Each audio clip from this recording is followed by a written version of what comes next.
Researchers at the University of Nebraska-Lincoln confirmed it. A single household item, sitting in most kitchens right now, costing less than $1, has been proven to repel rats and mice from treated spaces. And the global pest control industry, currently worth over $26 billion, has almost nothing to say about it. Here's what makes this strange. This isn't new information. It's been documented for decades. But the average household in America still spends between $400 and $600 every single year on professional pest control contracts. Contracts that renew every quarter. Contracts that don't actually eliminate the problem. They manage it indefinitely. If you ever paid an exterminator and watched the same rats show up 3 months later, you already know something is off. Subscribe to World Economics Explained, because this story about a $1 bottle isn't really about pest control. It's about how billion-dollar industries are structured to make sure you never stop paying. This isn't really a story about rats and mice. It's about recurring revenue and the economic architecture built to protect it. The question was never whether natural repellents work. That's already been established in peer-reviewed research. The real question is why that research never made it to your front door. The answer connects lobbying, licensing law, and the cost of living, and the industries that profit when the problem never fully goes away. Today we're breaking down the science, the history, and the economic machinery behind why a $1 solution never became the standard answer to one of the most common household problems on Earth. By the end of this video, you won't just know what works. You'll understand exactly why it was kept off the shelf, and who has been collecting money every time it was. Let's get into it. People were already using scent-based deterrents to protect stored grain as far back as 2700 BC. Ancient Chinese and Egyptian agricultural records document the use of mint and camphor around food storage, not as folklore, but as functional practice. In modern research, the USDA Wildlife Services Division confirmed that scent-based repellents disrupt rodent navigation in controlled environments. Rodents rely on their olfactory system approximately 40 times more than humans do. Block the scent, and you block the path. Meanwhile, the US pest control market alone generates $8.5 billion annually, growing at over 5% every year. The cheaper solution has existed for centuries. The billion-dollar industry has existed for decades. This channel exists to examine that gap between what works and what actually gets adopted. The science starts with biology, not marketing.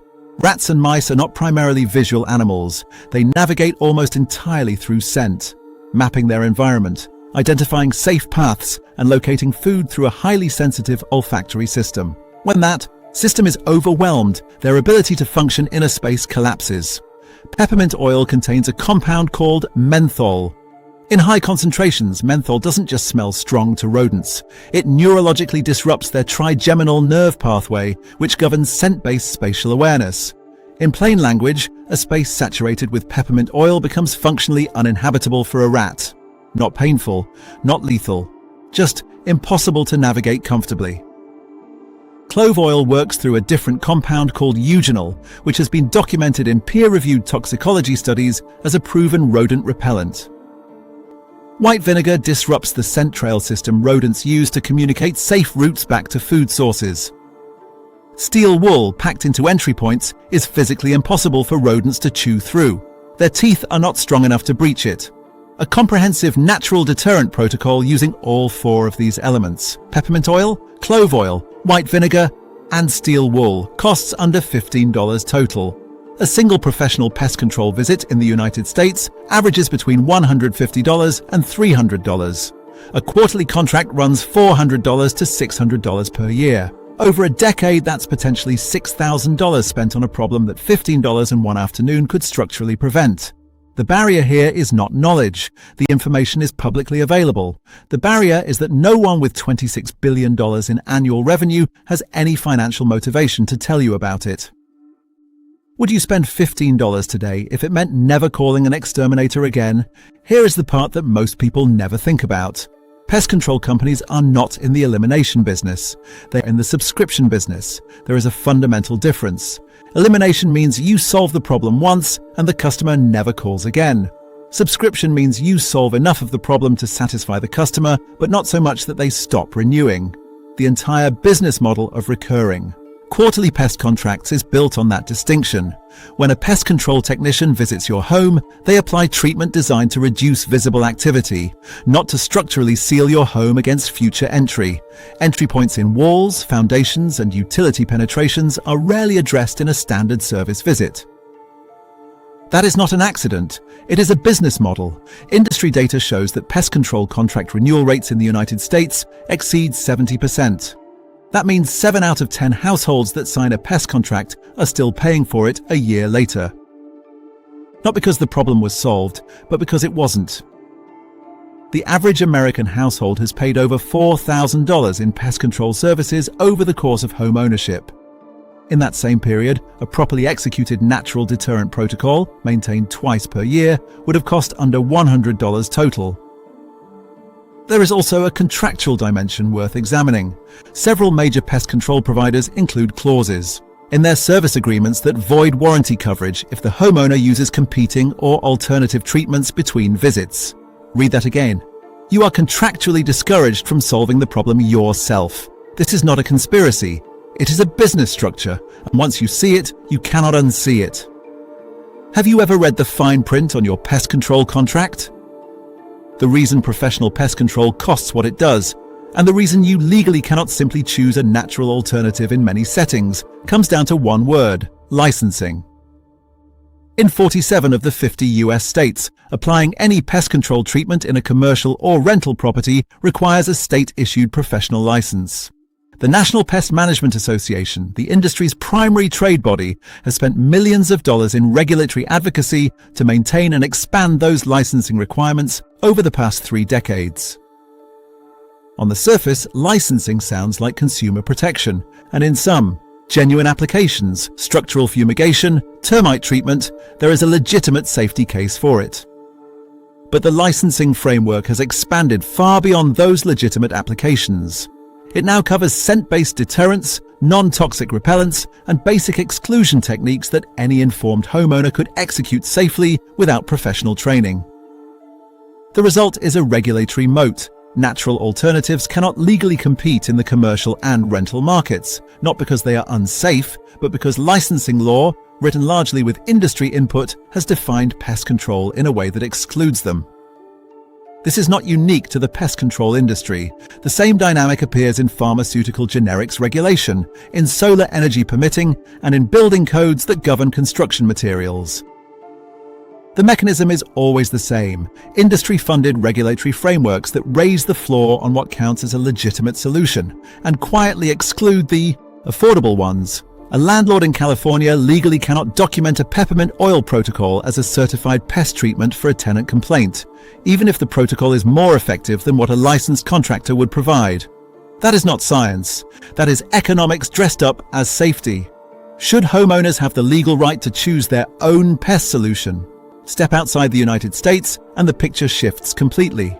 In Japan, India, and across much of Southeast Asia, natural and herbal rodent deterrents are not fringe alternatives. They are the household standard. Neem oil, camphor, and peppermint-based solutions dominate domestic pest management in rural and semi-urban communities across India. And the measurable outcome is striking. Rodent infestation rates in those communities are significantly lower than in US suburban neighborhoods that maintain professional quarterly contracts. India's natural pest control market is growing at 12% annually, outpacing chemical and synthetic-based solutions in the same country. That growth is driven not by regulation, but by demonstrated effectiveness at a price point that actually serves most households. In Japan, integrated pest management approaches, which prioritize exclusion, deterrence, and non-toxic methods before any chemical application, have been institutionalized at the municipal level. The cost to the average Japanese household for annual pest management is a fraction of what the average American pays. American consumers pay approximately 10 times more per square foot for pest control than households in countries that rely on natural methods. That gap cannot be explained by effectiveness. It can only be explained by the economic and regulatory environment that shapes what gets offered, licensed, and marketed. The expensive equals effective assumption is one of the most successfully manufactured beliefs in modern consumer culture. It was not built on science. It was built on advertising spend, regulatory capture, and the simple human tendency to trust what costs more. The global data does not support the premium. It just explains who benefits from it. Why do you think natural solutions dominate globally but not in the West? There is one more dimension to this that almost nobody talks about, and it may be the most economically significant of all. Rodent-related disease costs the United States between $8 billion and $10 billion annually. Hantavirus, leptospirosis, salmonella contamination, and structural damage from gnawing and nesting are direct economic outputs of persistent rodent presence in residential and commercial buildings. Those costs fall on households, healthcare systems, and insurers, not on the pest control industry. The industry collects its revenue whether or not the infestation is resolved. The downstream costs of failure land somewhere else entirely. This is what economists call an externalized cost. The industry profits from the service. The household and the public health system absorb the cost of inadequate outcomes. And because the regulatory framework measures pest control success by the application of a licensed treatment, not by the elimination of the actual problem, there is no accountability mechanism that connects industry revenue to actual household outcomes. If pest control contracts were structured around verified outcome, if payment was contingent on the measurable absence of rodents rather than the quarterly application of product, the entire economic model would collapse overnight. Natural deterrents would become competitive. Exclusion techniques would become standard, and recurring quarterly revenue would evaporate. That one structural change would cost the industry billions, which is precisely why it has never happened, and precisely why the lobbying budget of the National Pest Management Association keeps growing every single year. The problem was never that nobody knew how to solve this. The problem is that solving it doesn't pay. If you're still watching, you've already seen the pattern. Recurring revenue over real solutions. Regulation as a revenue wall. Advertising spend shaping what you believe is true. The next section is where it gets uncomfortable. If this kind of analysis is useful to you, hit like and subscribe right now. We break this down every single week, and the next video will genuinely change how you see something you spend money on every day. In 2019, the city of San Francisco piloted an integrated pest management program across 14 public housing complexes. The protocol replaced quarterly chemical treatments with a structured combination of exclusion, sanitation guidance, and scent-based deterrence. Non-toxic peppermint and clove oil applications were used at all identified entry points and high-traffic rodent corridors. The results were documented by the San Francisco Department of Public Health. Rodent complaint rates in participating buildings dropped by 62% within the first 6 months. The cost per unit per year dropped from $340 under the traditional contract model to $94 under the IPM model. That is a 72% cost reduction in one of the most expensive cities in the United States. The program was quietly discontinued after 18 months. The official reason cited was inconsistent application by building staff. But the financial record tells a different story. The licensed pest control contractor whose contract was displaced by the pilot program had held that city contract for 11 years. The contract was worth $2.3 million annually. It was reinstated. Integrated pest management legislation has been proposed in 38 US states over the past 15 years. It has passed in 7. In the remaining 31 states, NPMA-aligned lobbying groups have successfully framed IPM as a public health risk, arguing that non-licensed treatments create liability exposure and undermine professional oversight standards. The framing works because it sounds like safety advocacy. It is, in economic terms, market protection, and the households in those 31 states continue to pay quarterly for a service model that a $94 annual protocol already proved unnecessary. This is not a fringe case. This is the documented record. There is a real estate dimension to this story that turns the economics from expensive to devastating for individual households. Rodent infestation is among the top 5 reasons a residential property fails inspection or loses value at point of sale in the United States. A home inspector flagging active rodent activity triggers an average price renegotiation of between $15,000 and $30,000. In competitive markets, buyers simply walk. The pest control and real estate industries share a documented $2.3 billion annual crossover in inspection, clearance certification, and pre-sale treatment services. Before listing a home, sellers are routinely advised by real estate agents, not pest control companies, to obtain certified pest clearance documentation. That certification must come from a licensed provider, a documented natural deterrent log. Even one spanning 5 years of consistent application does not qualify. This means that the same household that could have spent $15 a year on a natural deterrent protocol instead faces an $800 to $2,000 pre-sale treatment bill, followed by a mandatory waiting period and re-inspection. The natural solution, even when it worked, produces no paper trail that the real estate transaction ecosystem will accept. The linkage between pest control licensing and real estate transaction requirements was not designed by any single entity. It evolved through decades of parallel industry lobbying, professional association standards, and municipal health codes. But the effect is identical to design. Households are financially penalized for using affordable solutions and financially rewarded for using expensive ones. This is how economic systems entrench themselves, not through visible force, through the quiet standardization of cost. Would knowing this change how you protect your home before selling? The final piece of this picture is perhaps the most uncomfortable, because it implicates something most people interact with every single day. Search natural rat repellent on any major platform and observe what you see.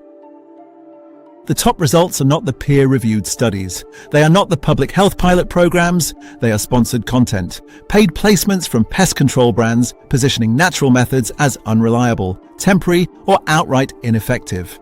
Pest control brands collectively spend an estimated $200 million annually on digital advertising, including search advertising, YouTube pre-rolls, and content recommendation systems. That spend does not just sell services, it actively shapes the information environment around the problem. When a homeowner searches for help, the first thing they encounter is a paid message telling them DIY solutions don't work, followed immediately by a call to action to book a professional.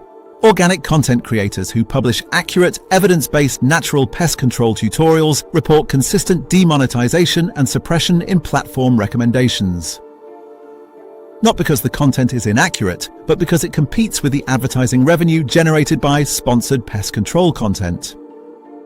This is not a YouTube-specific problem. The same dynamic plays out in Google search rankings, in home improvement magazine editorial calendars, and in the sponsored expert advice segments that appear in local news broadcasts. The information infrastructure around pest control has been commercially shaped to route consumers toward expensive solutions, not effective ones. The $1 item that works is not hard to find, but the system surrounding the search makes sure it is never the first thing you see. That is not an accident. That is $200 million a year at work. DIY practical solutions. Here is exactly what the research supports and what you can implement today without a contractor, without a license, and without spending more than $15. 1. The peppermint oil barrier. Buy 100% pure peppermint oil. Not a fragrance blend, not a candle scent, pure essential oil. Cost $3 to $5 for a 1-ounce bottle.